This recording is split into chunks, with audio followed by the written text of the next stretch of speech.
In a previous video, I talked about rumors that Valve was creating its own handheld console, similar to the Nintendo Switch. Well, Valve has now confirmed these rumors and has revealed the Steam Deck to the world with a targeted release date of December 2021, hopefully in time for the holidays. In this video, I'm going to give a quick rundown on the hardware itself and some thoughts on what has been revealed about the Steam Deck so far. First off, a brief summary of the hardware. Based on the articles I've read, inside the Steam Deck, its CPU is an AMD Zen 2, the GPU is an AMD RDNA 2, it has 16GB of RAM, a 7-inch LCD screen capable of 1280x800 resolution, gyros for motion control, a battery that can last for 2 to 8 hours depending on what you do, Bluetooth 5.0, and of course Wi-Fi connectivity. On the outside, based on the image you see here, the front side of the Steam Deck has the standard D-pad, ABXY buttons, and 2 thumbsticks. In addition to that, it has 2 trackpads under the thumbsticks, mics for communication, speakers, and 4 buttons labeled View, Options, Steam, and Quick Access. The top has 4 buttons labeled L1, L2, R1, and R2, power and volume buttons, as well as a headphone jack and a USB Type-C port. On the back are even more buttons, 4 of them as you can see here, as well as a micro SD card slot which is available on all models. Wait, did I just say models with an S? That's correct, there are going to be 3 Steam Deck models. A $399 model with 64GB of memory, a $529 model with 256GB of memory, and a $649 model with 512GB of memory. However, aside from memory capacity, the CPU, GPU, and other internals of each model will be the same. So you must be wondering, how powerful is the Steam Deck compared to other consoles? For this answer, we will use the amount of teraflops or T-flops the GPU of each console can produce. Just FYI, flops stands for floating point operations per second, and without getting too technical, flops can be used to measure computing power. Now then, the GPU on the Steam Deck can produce up to 1.6 teraflops. In comparison, the Xbox One S can produce 1.4 teraflops, and the base model PlayStation 4 can produce 1.84 teraflops. As such, the Steam Deck should be about as powerful as the last generation of consoles. As for the Switch, according to Wikipedia, it can produce around 0.157 to 0.393 teraflops. I'm not sure if the higher number is when the Switch is docked. For modern consoles, the PlayStation 5's GPU can produce around 10.28 teraflops, and the Xbox Series X can produce 12 teraflops. As such, I personally don't think you should expect to play upcoming games on maximum graphics settings with the current Steam Deck hardware. So based on everything I've seen so far, what do I think are the good points? Well, first off, the Steam Deck will sync to your existing Steam library, just like a PC.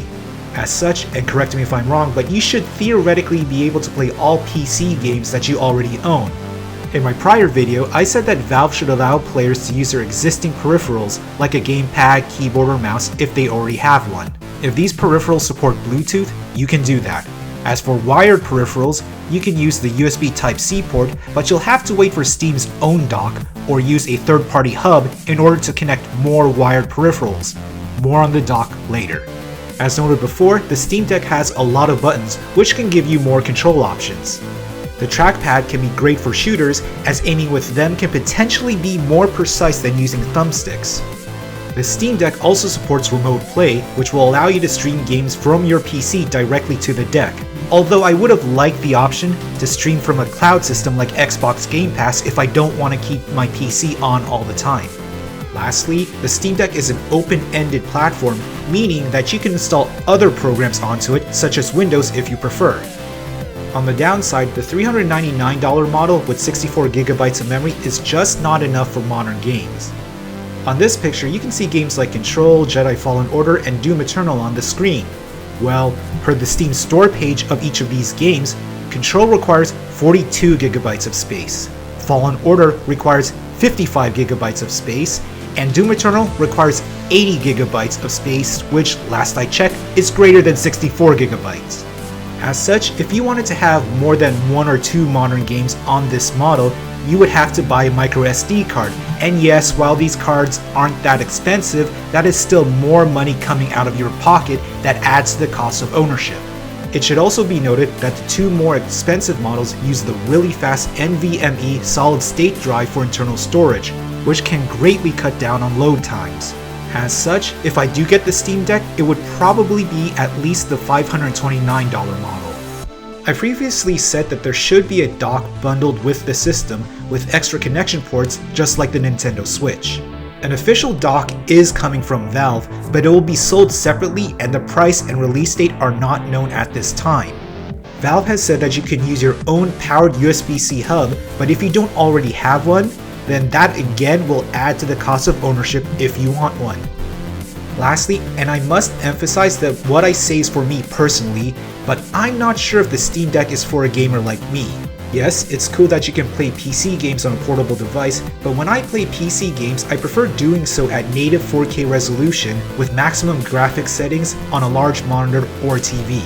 Now, I have a Nintendo Switch, but the main reason I do is not that it's a portable system, but it's because it's the only place that I can play Nintendo games. If I could play Super Mario Odyssey or Breath of the Wild on my PC or on a PlayStation or Xbox, I would not have bought a Switch. As such, since I can play my PC games on, well, my PC, I just don't have the itch to get a Steam Deck, at least right now. Therefore, based on what I've seen, I personally will take a wait-and-see approach on the Steam Deck.